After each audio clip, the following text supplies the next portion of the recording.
acara menarik telah kita sediakan pada karnival pada kali ini. Okey, salah satunya adalah boat ride yang mana kita akan mulakan sesi boat ride daripada pukul 8 pagi sehingga pukul 6 petang.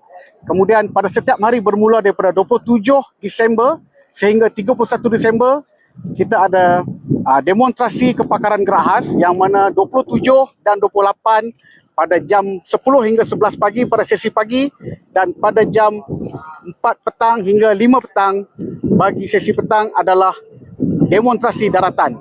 Manakala pada 29 dan 30 sama juga pada sesi pagi dan sesi petang kita akan adakan demonstrasi di laut yang mana pada 29 hari bulan kita akan adakan penerjunan di laut yang mana satu kali pesawat C-130 akan menggugurkan anggota-anggota terjun di laut dan seterusnya akan melaksanakan demonstrasi serangan menyelamatkan tebusan. Begitu juga pada 30 hari bulan kita akan ada satu lagi demonstrasi iaitu demonstrasi menyelamatkan tebusan di rumah air.